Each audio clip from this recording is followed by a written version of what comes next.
Profeta Jonas, capítulo 2. A oração de Jonas no ventre do peixe. Então Jonas, do ventre do peixe, orou ao Senhor seu Deus e disse: Na minha angústia clamei ao Senhor, e Ele me respondeu. Do ventre do abismo gritei, e Tu me ouviste a voz. Pois me lançaste no profundo, no coração dos mares, e a corrente das águas me cercou. Todas as Tuas ondas e as Tuas vagas passaram por cima de mim. Então eu disse: Lançado estou de diante dos Teus olhos, tornarei porventura a ver o Teu santo templo? As águas me cercaram até a alma, o abismo me rodeou, e as algas se enrolaram na minha cabeça. Desci até os fundamentos dos montes, desci até a terra, cujos ferrolhos se correram sobre mim para sempre. Contudo, fizeste subir da sepultura minha vida, ó Senhor meu Deus. Quando dentro de mim desfalecia minha alma, eu me lembrei do Senhor, e subiu a Ti a minha oração no Teu santo templo. Os que se entregam à idolatria vã, abandonam aquele que lhes é misericordioso, mas com a voz do agradecimento eu Te oferecerei sacrifício, o que votei pagarei, ao Senhor pertence a salvação. Falou, pois, o Senhor ao peixe, e este vomitou a Jonas na terra. Nós vamos meditar sobre o tema, o desespero humano e o livramento divino. O desespero humano e o livramento divino. Jonas havia desistido de Deus, mas Deus não havia desistido de Jonas. Jonas chegou a pensar que o mar fosse a sua sepultura, mas Deus deparou um grande peixe para salvá-lo. Na verdade, Deus montou uma poderosa operação resgate para trazer de volta o profeta ao centro da sua missão. Poderíamos até afirmar que o amor de Deus perseguiu implacavelmente o profeta Jonas. Deus o cercou por todos os lados. E é interessante que o capítulo 1, verso 17, diz que deparou o Senhor um grande peixe para que tragasse a Jonas. De tal maneira que o peixe para Jonas não foi um castigo, foi um livramento. Não foi uma penalidade, foi um salvamento. O peixe foi verdadeiramente um agente de Deus, um instrumento de Deus para livrar Jonas da morte. De tal forma que a situação de Jonas era irremediável, humanamente irreversível. Se estava difícil sobreviver dentro de um navio, quanto mais fora dele. A tempestade dominava, o mar revolto estava, e mesmo que a tempestade tivesse se acalmado, Jonas foi lançado no mar, e ele estava a perecer, quando Deus providenciou um livramento. Notem vocês que o bilhete de passagem de Jonas lhe dava o direito de ir até Tarsis, uma viagem longa de mais de um mês, no sul da Espanha. Mas Deus mudou a rota e Deus mudou a condução. Ele saiu de um navio para embarcar em um peixe. Eu gostaria que você pudesse perceber algo aqui comigo. Não podemos explicar este fato da sobrevivência de Jonas sem sequelas, a não ser por um milagre. Há registros de que uma pessoa tenha sido engolido por uma baleia, não sabemos se era uma baleia, a Bíblia não menciona, só menciona que era um grande peixe. Alguns entendem um monstro marinho, outros pensam ser um tubarão, não importa, a Bíblia não dá nenhuma ênfase que tipo do peixe, o tamanho do peixe. O fato é que para Jonas estar no ventre de um grande peixe 3 dias e 3 noites, somente se explica por um milagre. E Jesus Cristo, que faz referência a esse texto, chama este fato de um sinal. E sinal na língua grega é um milagre. É um milagre. De tal forma que nós não temos que ter muita preocupação em explicar esse texto cientificamente, se cientificamente é possível uma pessoa sobreviver 3 dias no ventre de um peixe. A Bíblia refere-se a esse fato como um milagre, e um milagre é uma intervenção sobrenatural de Deus, que vai além da questão da ciência. É muito importante entender aqui a oração de Jonas. Se você perceber essa oração, não é uma oração pelo livramento, mas é uma oração de gratidão pelo livramento. Na verdade, nesta oração não há nenhum pedido, não há nenhuma súplica. Esta oração consiste de ações de graça, dos versículos 2 a 6, consiste de contrição, versículos 7 e 8, e consiste de dedicação, versículo 9. Se você perceber, talvez o que traz esperança ao coração de Jonas é o seu conhecimento bíblico. Porque quando ele está no fundo do poço, quando ele está nas profundezas do oceano, quando ele está no seu limite de desespero, ele começa a recordar a palavra de Deus. Ele traz à mente o conhecimento que ele tem da palavra de Deus. E esta oração está recheada de citações bíblicas, recheadas de citações do livro de Salmos. De tal forma que Jonas faz uma transição da sua experiência de rebelião e disciplina para uma experiência de arrependimento e consagração. Quando você nota no versículo 1, então Jonas do ventre do peixe orou ao Senhor, seu Deus. Esta oração aqui é diferente da oração dos marinheiros. No capítulo 1, versículo 14. Então clamaram ao Senhor e disseram: Ah, Senhor, rogamos-te que não pereçamos por causa da vida deste homem. Jonas ora de uma maneira diferente. Ele não ora apenas a Deus, ele ora ao seu Deus. Ele tinha uma relação pessoal com Deus, ele conhecia Deus. E ele tem agora condições de fazer uma oração direta ao Deus da sua vida. Então, eu gostaria de convidar você para nós olharmos juntos as lições desta oração de Jonas, do desespero humano à intervenção divina. Vamos à primeira lição. A primeira lição é que a nossa angústia pode levar-nos à presença de Deus. Irmãos, que lição tremenda é essa. Olha o verso 1. Então Jonas do ventre do peixe orou ao Senhor seu Deus. Preste atenção nesta palavra de transição. Então, muitas vezes é preciso que o homem chegue ao fundo do poço para se lembrar que Deus existe e que está no controle de todas as coisas. Notem vocês que Jonas tinha tentado fugir da presença de Deus sem oração. Ele não orou quando Deus o chamou para ir para Nínive. Ele não orou quando ele desceu da sua cidade para Jope. Ele não orou quando ele entrou na fila para comprar passagem para Tarsis. Ele não orou quando ele entrou no navio. Ele não orou quando ele tentou ficar incógnito, escondido no porão do navio. Ele não orou quando a tempestade chegou.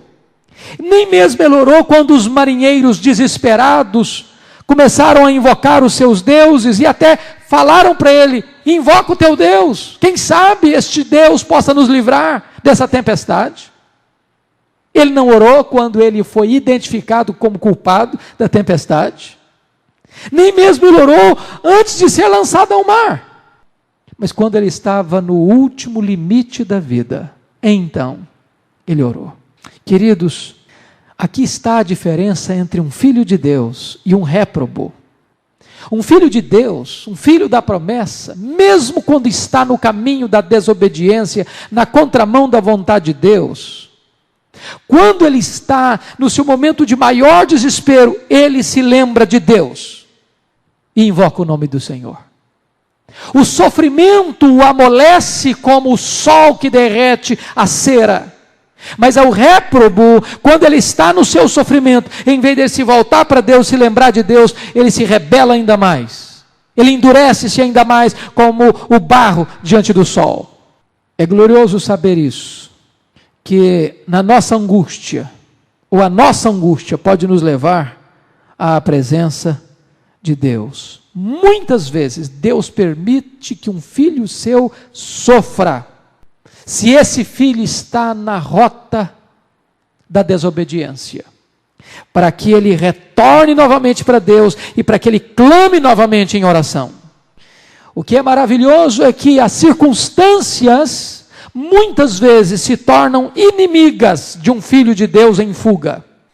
Muitas vezes Deus levanta as circunstâncias para nos encurralarem, para nos cercarem, para nos apertarem, para nos afligirem, para que nós entendamos que precisamos nos voltar para o Senhor. E desta maneira, a oração de Jonas nasce não da afeição, mas nasce da aflição. E Jonas, quando está no desespero, ele busca Deus. Então, Jonas, do ventre do peixe, orou ao Senhor. Eu acho isso lindo, porque qualquer lugar é apropriado para a oração. Qualquer lugar. Você pode orar numa praça agitada, numa rua congestionada, num mercado superlotado. Você pode orar dentro de uma agência de um banco, dentro de uma loja, dentro de um supermercado, dentro de um shopping center. Você pode orar na sua casa. Você pode orar no deserto. Você pode orar nas tempestades da vida, num campo de batalha. Você pode orar no fundo de um mar. A questão não é onde, é a quem você ora. Qualquer hora, qualquer lugar é tempo apropriado para buscar a face do Deus Todo-Poderoso. E, sobretudo, na angústia é um momento em que Deus mesmo nos empurra para buscarmos a sua face. Segundo ponto, segunda lição. O nosso grito de angústia encontra sempre os ouvidos abertos de Deus. Olhem comigo o verso 2. E disse: na minha angústia clamei ao Senhor, e Ele me respondeu. Do ventre do abismo gritei, e Tu me ouviste a voz. Preste atenção aqui. Orar não é apenas um exercício psicológico, que abranda as tensões do coração. Há alguns escritores que dizem que quando você ora, você melhora a pressão arterial, você melhora as suas emoções, você acalma o coração, como se fosse uma meditação transcendental. Como alguém diz, olha, como você faz yoga e tal, para você trazer equilíbrio. Então, quando você ora também, você entra num processo emocional de equilíbrio. A oração não é apenas um sugestionamento psicológico, de bem-estar, de quietude da alma. Quando você ora, você está mais do que fazendo um exercício espiritual que acalma os vendavais da alma. Você está falando com o Deus que está no trono, que tem as rédeas da história nas mãos, que tem os ouvidos abertos para ouvir o seu clamor. O salmista disse: invoca-me no dia da angústia, eu te livrarei e tu me glorificarás.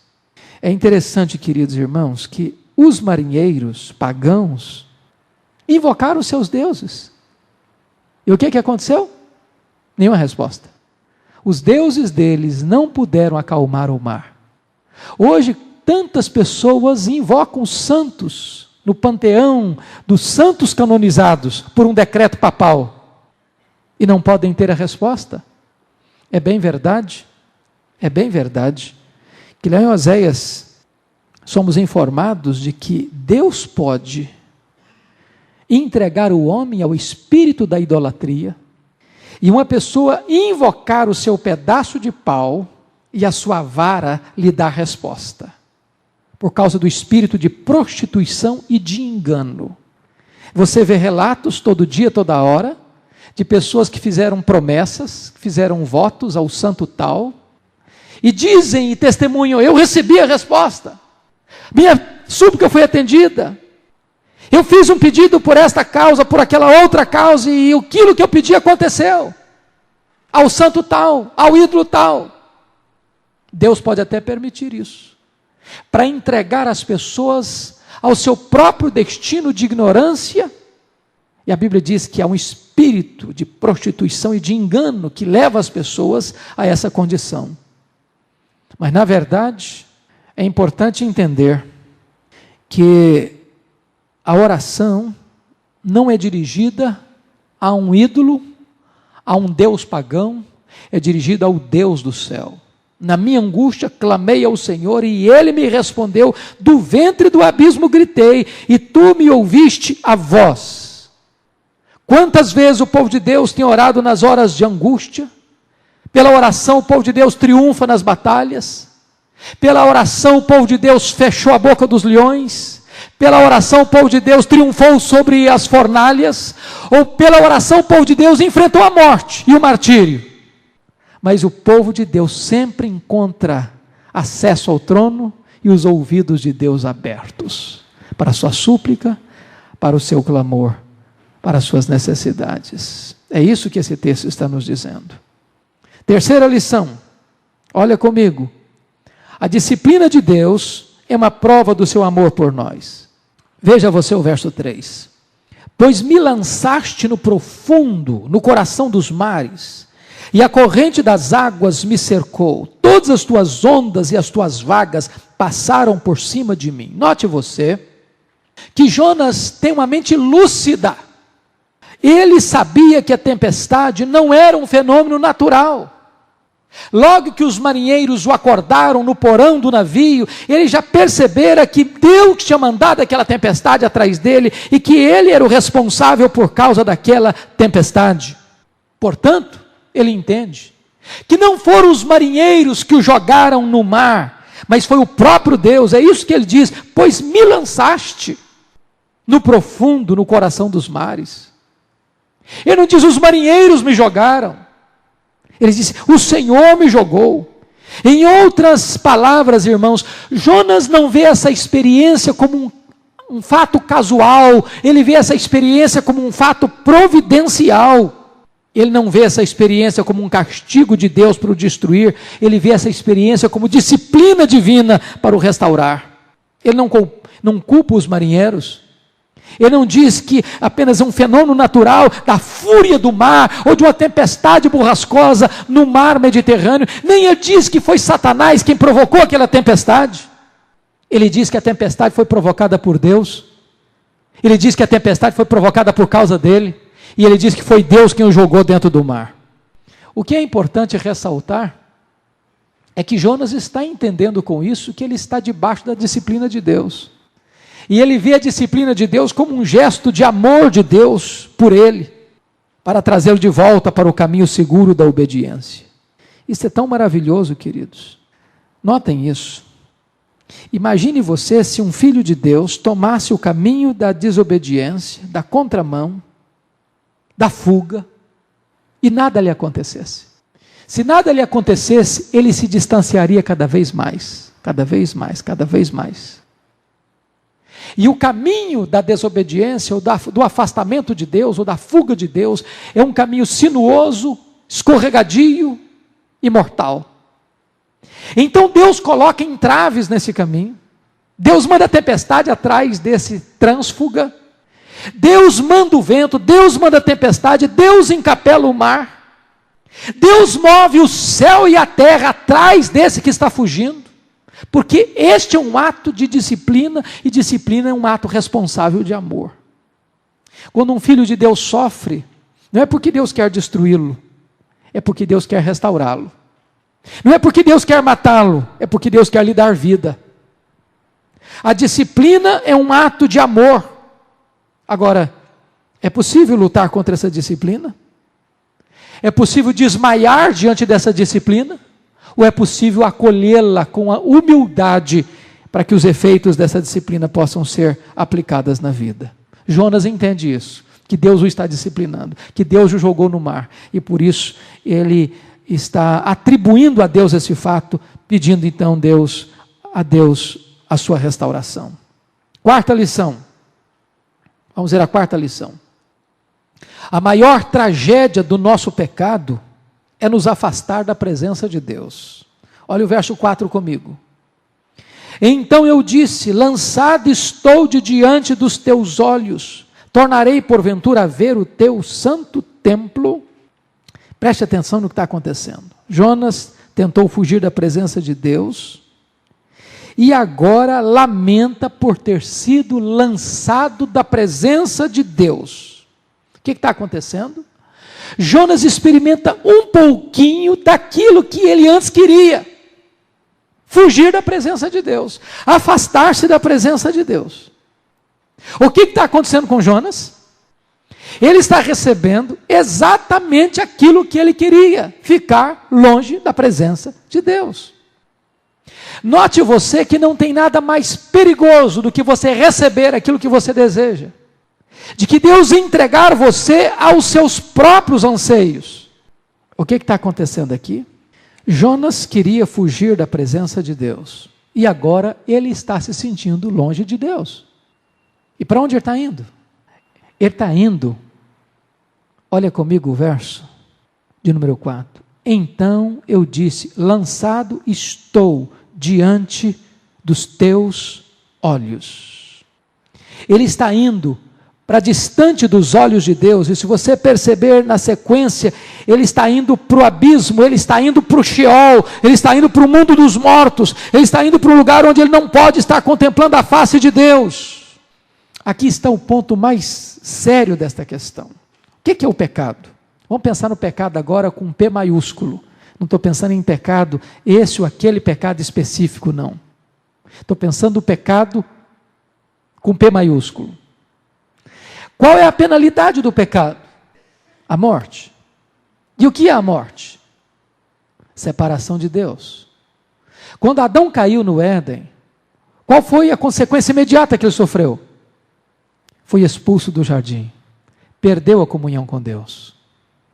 O pecado é maligníssimo, diz o apóstolo Paulo em Romanos 7, versículo 13. Por que o pecado é maligníssimo, diz Paulo? Porque o pecado tem a capacidade de nos privar do maior bem. Qual é o maior bem? Qual o fim principal do homem? Glorificar a Deus e gozá-lo para sempre. Como é que nós podemos glorificar a Deus e gozá-lo para sempre? Estando na presença dEle, em comunhão com Ele. O pecado rompe esta comunhão com Deus, quebra essa intimidade com Deus. O pecado nos afasta da presença de Deus. Ele nos separa de Deus. Desta maneira, o que está acontecendo com Jonas? Ele está privado da presença de Deus, da intimidade de Deus. Irmãos queridos, já percebeu isso? Quando você peca contra Deus, você passa a ficar com vergonha de Deus. Quantas vezes já aconteceu isso com você? Ele queria fugir de Deus. Ele tentou abafar a voz da sua consciência. Ele tentou escapar para Tarsis, sul da Espanha, o último limite geográfico do mundo da época, onde a palavra de Deus não o alcançaria. E de repente ele descobre que a pior coisa do mundo é estar fora da presença de Deus, é ser cortado da intimidade de Deus, é estar fora do santuário de Deus, da comunhão com Deus. O pecado nos afastará da intimidade com Deus, ou a intimidade com Deus nos afastará do pecado. Agora note você o verso 4, quando ele diz: tornarei porventura a ver o teu santo templo. Por que ele está com saudade do templo? Porque o templo era o lugar de comunhão com Deus. O templo era o lugar onde o pecador chegava com a sua culpa, com o seu pecado, e oferecia os seus sacrifícios, e Deus então se tornava propício ao pecador, Deus então perdoava o pecador, Deus então restaurava o pecador, Deus então devolvia ao pecador a alegria da comunhão. Ele anseia por esta intimidade, da qual ele estava fugindo. Esse é o mal do pecado, o mal mais grave. Ele nos afasta da presença de Deus. O pecado é pior nesse sentido do que a pobreza, do que a solidão, do que o sofrimento, do que a doença, do que a morte. Porque esses males, embora sejam tão terríveis, eles não podem nos afastar de Deus, mas o pecado nos afasta de Deus, agora e a eternidade inteira, se não houver arrependimento. Quinta lição. Quando tentamos fugir da presença de Deus, ficamos encurralados pelas circunstâncias. Olha o versículo 5. As águas me cercaram até a alma, o abismo me rodeou, e as algas se enrolaram na minha cabeça. Preste atenção nos verbos: cercaram, rodeou, se enrolaram na minha cabeça. Quando um filho de Deus tenta fugir de Deus, Deus mesmo cerca por todos os lados. Graças a Deus, porque é assim. Jonas se tornou um prisioneiro do mar. Na verdade, é impossível fugir daquele que é onipresente. Para onde me ausentarei do teu espírito? Para onde fugirei da tua face? Se suba aos céus, lá estás. Se desça ao mais profundo abismo, lá estás também. Se tomo as asas da alvorada e me detenho no confim dos mares, ainda lá me haverá de guiar a tua mão. Se digo as trevas com efeito me encobrirão, a luz e as trevas são a mesma coisa para Deus. Note que Jonas tentou fugir, comprando uma passagem para Tarsis, se escondendo no porão do navio. Depois pensou, vamos acabar com essa história, me joguem no fundo do mar. Mas na verdade, o mar não era a sua sepultura. Ele vai descobrir que as ondas, que o mar, que as algas, eram testemunhas de Deus da sua fuga. E Deus começa a trabalhar todas as circunstâncias para encurralar, para entrincheirar esse profeta fujão. Deus move os céus e a terra para ir atrás de um filho seu na estrada da fuga. Não é sensato tentar fugir de Deus. Não é sábio pegar o caminho da contramão da vontade de Deus. Notem vocês, as águas me cercaram até a alma, o abismo me rodeou, as águas se enrolaram na minha cabeça. Ou seja, esse homem está vivendo uma situação de prisão, até que volte à obediência. Queridos irmãos, Deus coloca esses sinais no nosso caminho, para nos revelar uma coisa: toda vez que você tentar fugir de Deus, Deus vai mover as circunstâncias contra você, ao seu redor, para que você perceba que é impossível continuar fugindo. Você pode até chegar a um ponto de desistir de Deus, mas Deus nunca vai desistir de você. Esta é a verdade aqui relatada. Sexta lição, olha comigo aí, versículo 6, a parte A. O caminho da desobediência sempre nos conduzirá por abismos mais profundos. Olha o que está escrito aí: desci até aos fundamentos dos montes, desci até a terra, cujos ferrolhos se correram sobre mim para sempre. Se você perceber, a trajetória de uma pessoa que foge de Deus é sempre uma trajetória de descida. Não pode subir aquele que foge do Altíssimo, não pode. O caminho dele é um caminho de descida. E se você notar, há vários degraus nessa descida de Jonas. Primeiro degrau, ele morava onde? Lembram? Gat-Hefer. A cidade dele era uma vila próxima de Nazaré, na região montanhosa da Galileia. Ele desce de Gat-Hefer para Jope, nas fraldas do grande Monte Carmelo, às margens do mar Mediterrâneo, na cidade de Jope. Dali ele desce mais, desce de Jope para o navio, segunda descida.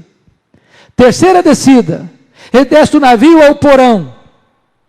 Quarta descida, ele desce do porão para as entranhas do mar. Finalmente ele desce para o ventre do grande peixe. Nós não podemos afirmar categoricamente se o fato que está acontecendo aqui, registrado no verso 6, aconteceu dentro da barriga do peixe, do ventre do peixe, ou fora dele. O certo é, que diz o texto, ele desce até aos fundamentos dos montes. Esta é a única vez que essa expressão aparece no Velho Testamento, só aqui. Fundamentos dos montes significa a raiz dos montes, o fundo do mar. O fundo do mar é uma caminhada para baixo. E se você notar, Jonas não está descendo apenas espiritualmente, Jonas está descendo geograficamente. Em outras palavras, quem dá as costas para Deus, a única direção a seguir é para baixo. Fugir de Deus, portanto, é uma caminhada rápida e célere rumo ao abismo. Em outras palavras, Tomar o caminho na contramão da vontade de Deus é caminhar para uma sepultura existencial. É nos encerrarmos a nós mesmos numa prisão terrível, a prisão da culpa. Ele diz: desci até os fundamentos dos montes, desci até a terra cujos ferrolhos se correram sobre mim. Em outras palavras, ele está querendo dizer o seguinte: essa palavra aí traz a ideia do Sheol. Ele está dizendo que a morte o colocou numa prisão, fechou as grades, botou o cadeado e o trancou lá dentro. Notem vocês que ele está sendo sepultado vivo no ventre de um peixe, no grande oceano Mediterrâneo, no grande mar Mediterrâneo. Ele não vê saída, ele não vê a mínima chance de sobreviver. Ele está sendo sepultado vivo, consciente da situação em que ele se encontra. Quantas vezes as pessoas podem chegar a esse estágio de, por tomar o caminho da desobediência, vai caindo. A Bíblia diz que um abismo chama outro abismo, descida e mais descida, queda e mais queda, até chegar ao fundo do poço. Sétima lição. Quando chegamos ao fundo do poço, de lá, a mão de Deus pode nos tirar. Louvado seja o Senhor. Olha o que está escrito no versículo 6, a parte B.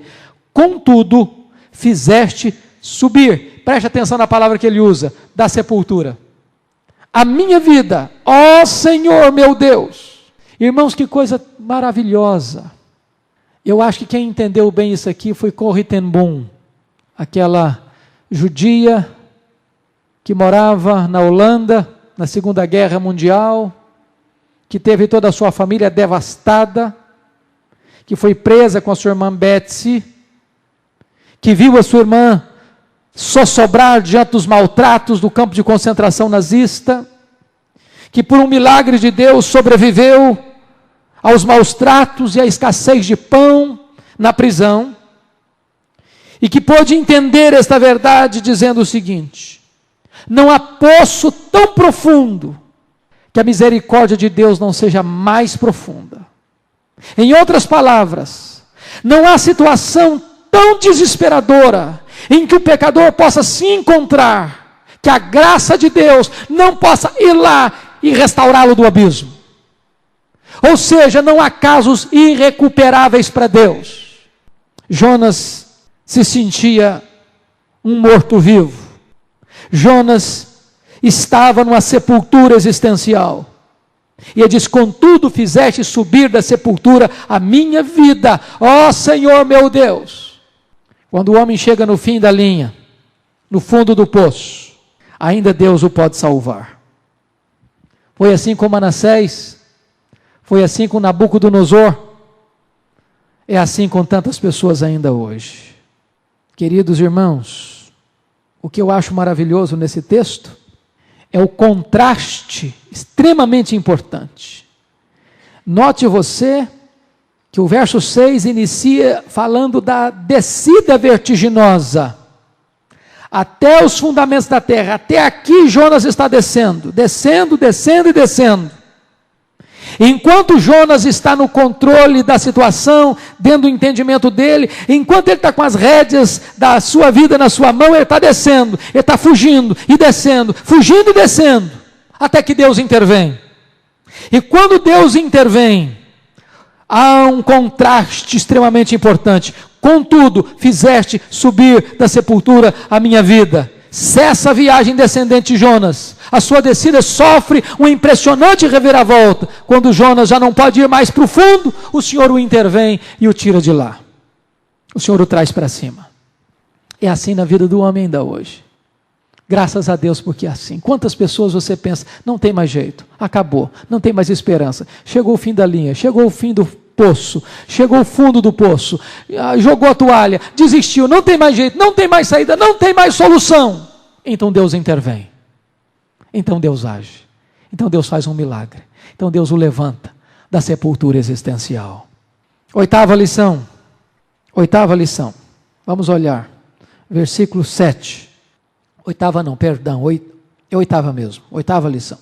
Quando chegamos ao fim dos nossos recursos, devemos nos lembrar daquilo que nos traz esperança. Olha o verso 7.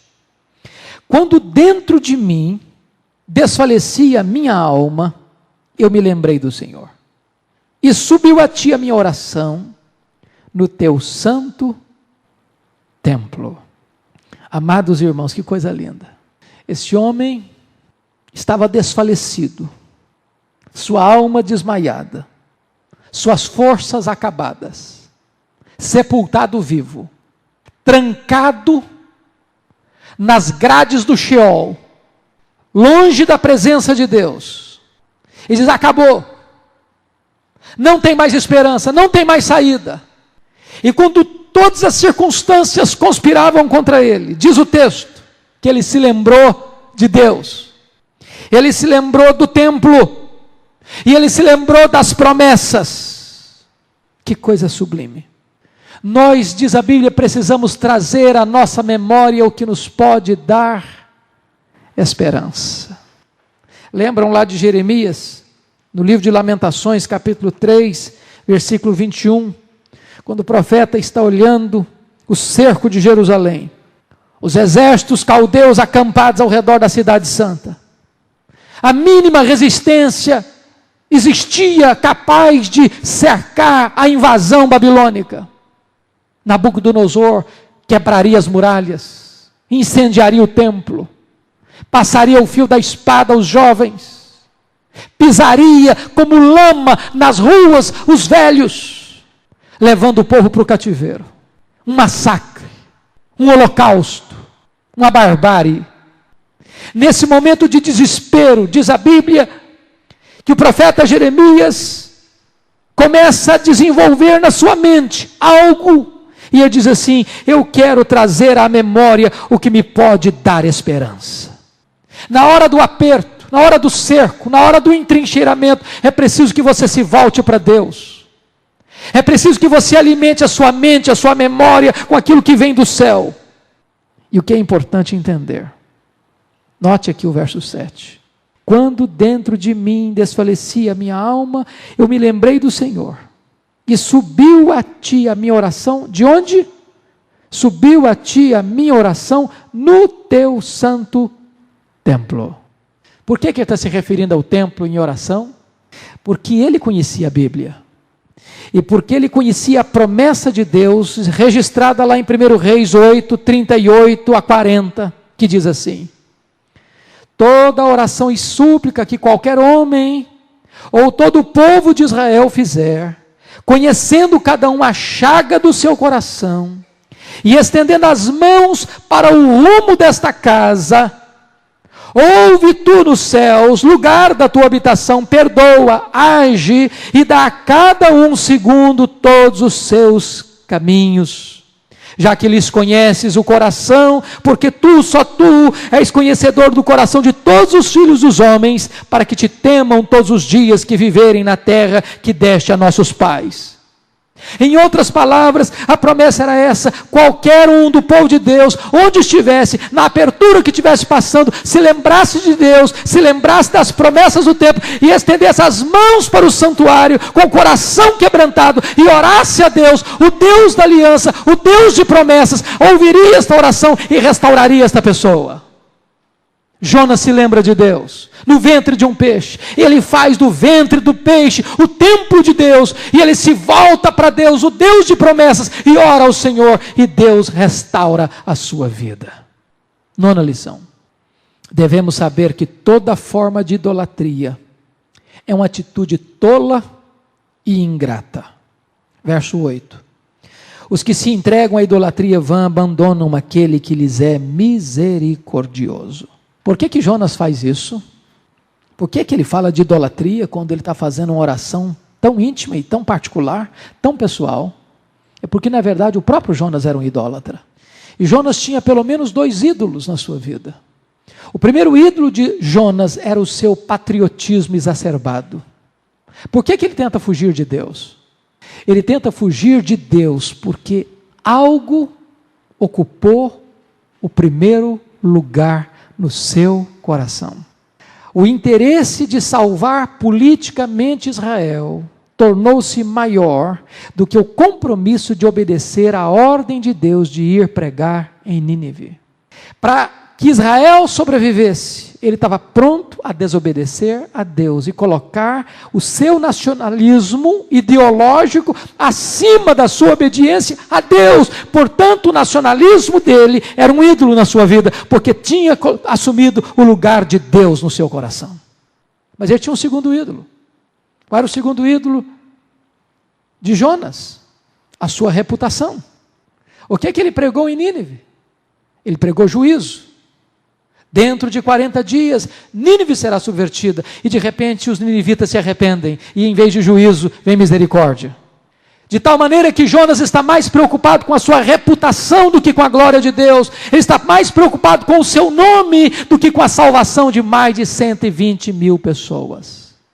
Um ídolo. O seu nome está na frente do nome de Deus. E o que é idolatria?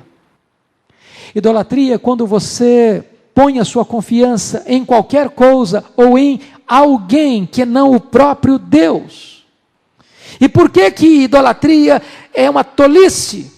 Os que se entregam à idolatria vão porque é tola. Porque é pôr a confiança em algo, em alguém que não pode salvar, que não pode libertar, que não pode socorrer. E por que a ingratidão? Vamos entender. Lembra de Oséias e Gomer? A Bíblia diz que Gomer, a mulher de Oséias, tornou-se uma mulher infiel, a ponto de ela ter filhos fora do casamento. E depois de desmamar o seu terceiro filho, abandonou o seu marido, abandonou a sua casa, abandonou os seus filhos e foi morar num templo de prostituições.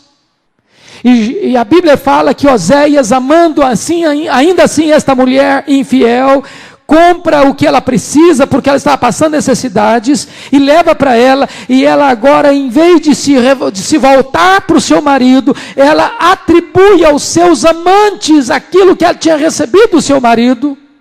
Por que que a idolatria é um atentado contra a misericórdia de Deus? Irmãos, quantas coisas Deus dá para uma pessoa, ela diz que é por causa do santo tal, é por causa do ídolo tal, que ela recebeu aquela dádiva. E atribui a um santo, atribui a um ídolo, aquilo que ela recebeu da mão de Deus. Isso é um atentado contra a misericórdia de Deus. É Deus quem está abençoando, é Deus quem está dando pão, é Deus quem está dando a veste, é Deus quem está dando a vida, é Deus quem está dando a saúde, é Deus que está dando a cura, é Deus que está dando a prosperidade, e as pessoas estão atribuindo estas dádivas de Deus a um ídolo. Isto é quebrar o coração de Deus. Isto é atentar contra a misericórdia de Deus. Isto é um gesto de ingratidão. Finalmente, irmãos, em 10º lugar, finalmente, a última lição, devemos saber que só encontramos o verdadeiro sentido da vida quando nos voltamos para Deus. Versículos 9 e 10. Mas com a voz do agradecimento eu te oferecerei sacrifício, o que votei pagarei. Ao Senhor pertence a salvação. Falou, pois, o Senhor ao peixe, e este vomitou a Jonas na terra. Notem vocês, Jonas se volta da sua rebeldia e da sua fuga para reencontrar o verdadeiro significado da vida em Deus. Agora ele sabe, à semelhança do filho pródigo, que a terra distante de Deus é um lugar de sombras espessas, de angústias profundas, de solidão esmagadora. Ele se lembra de Deus e se volta para Deus. Ele não fica no estágio apenas do desejo, como o jovem rico. Ele se volta para Deus de verdade. E ele faz aqui 4 coisas interessantes. Primeiro, ele fala aí no verso 9, mas com voz do agradecimento. Tem gratidão, não murmuração mais. Tem ações de graça e não lamento mais. Segundo, ele fala de oferta de sacrifícios. Notem que o capítulo 1 encerra com os pagãos, os marinheiros pagãos, fazendo sacrifícios a Deus e fazendo votos a Deus. E agora Jonas toma o mesmo caminho, ele faz sacrifícios ao Senhor. O que ele faz? Ele se lembra do templo. Quando um pecador chegava no templo com seu sacrifício, ele saía dali perdoado, ele saía dali sem sua culpa, ele sair dali alforriado. E Jonas entende que ele quer agora sacrificar ao Senhor. Ele quer o perdão dos seus pecados. Terceiro lugar, ele diz aí, o que votei pagarei. Que voto ele tinha feito? Ele era um profeta. E o que um profeta votava? Tudo que o Senhor falar, eu falarei. O compromisso de um profeta era ser boca de Deus, atalaia de Deus. Quando Deus mandava um profeta falar, ele tinha que falar exatamente o que Deus mandara ele falar. Ele não podia sair desse compromisso, ele não podia mudar a mensagem. Ele tinha que ser fiel no compromisso de pregar o que Deus o havia mandado pregar. Jonas não quer mais quebrar a sua palavra. Ele tinha sido chamado para pregar. E ele está pronto agora a fazer a vontade de Deus. Mas finalmente, irmãos, Jonas reconhece que a salvação é obra de Deus. Ao Senhor pertence a salvação. Eu acho que essa expressão é o centro deste livro, é a mensagem principal deste livro, e muito importante entender. A salvação pertence ao Senhor no sentido de que Deus é quem administra a salvação como bem lhe apraz. Jonas queria administrar a salvação. Jonas queria salvação, mas para os judeus. Jonas queria salvação, mas para o seu grupo. E a salvação não pode ser domesticada por nós. É por isso que toda igreja ou todo grupo religioso que pensar que a salvação só pertence àquele grupo, vira seita. É um pecado isso. Porque qualquer igreja que quiser administrar a salvação só para este grupo, só para aqueles domésticos, está tomando uma posição que só pertence a Deus. A salvação pertence a Deus. Quem administra a salvação é Deus. Não é a igreja, não é você, não sou eu, não somos nós. Deus pode dá-la para os judeus, Deus pode distribuí-la para os gentios. Deus pode oferecer salvação para os nossos aliados, e Deus pode oferecer salvação para os nossos inimigos. Deus podia oferecer salvação para os ninivitas, e o fez. Deus pode salvar os nossos aliados, e Deus pode salvar aqueles que estão contra nós. Deus pode salvar quando pregamos de bom grado, e Deus pode salvar quando pregamos a contragosto. A salvação não é um troféu que conquistamos por méritos, mas um presente merecido que recebemos de Deus pela fé. A salvação não é algo que fazemos para Deus, a salvação é algo que Deus fez por nós. Salvação não é obra humana, é graça divina. Ao Senhor pertence a salvação. E eu termino. Notem vocês, capítulo 1, versículo 17, diz que Deus deparou o Senhor um grande peixe para que tragasse a Jonas. E capítulo 2, versículo 10, falou, pois, o Senhor ao peixe, e este vomitou a Jonas. Veja você que o peixe está de plantão para obedecer uma ordem divina. Está pronto para tragá-lo, está pronto para vomitá-lo. Do navio, Jonas é jogado no mar para a morte. Do ventre do peixe, ele é lançado na terra para a vida.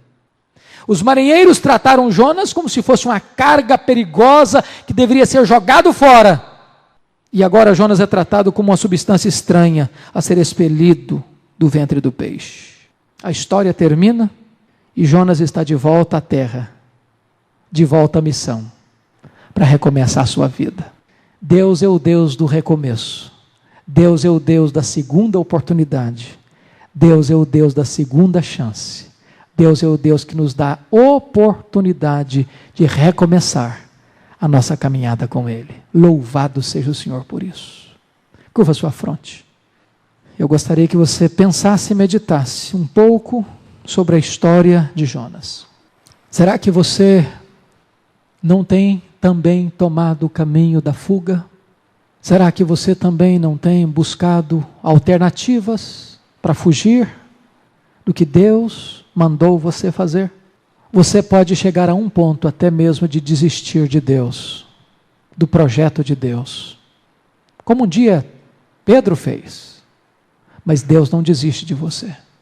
O amor de Deus o perseguirá. Deus moverá os céus e a terra para trazer você de volta ao centro da sua vontade. Como Jonas, você não precisa esperar chegar ao fundo do mar, descer até o último degrau, para voltar para os braços do Pai. Você não precisa chegar ao ponto que o pródigo chegou, a ponto de passar necessidades, para buscar os braços do Pai. Hoje mesmo você pode tomar essa decisão, de voltar para o Senhor, se deleitar nele, ter comunhão com Ele, ter intimidade com Ele, levantar altares para Ele, pagar os seus votos a Ele, e saber que é Ele quem está no controle, e não você. A Ele pertence a salvação. Se você deseja vir aqui à frente para a gente orar juntos, eu quero convidar você que venha. Talvez você quer colocar sua vida na presença de Deus, talvez, pode vir. Talvez a sua casa, o seu lar, sua família. Pode vir, vamos orar juntos. O Deus que está aqui é o Deus da restauração, é o Deus que faz novas todas as coisas. É o Deus que refaz a nossa alma. É o Deus que escuta a nossa oração, reverte situações humanamente impossíveis.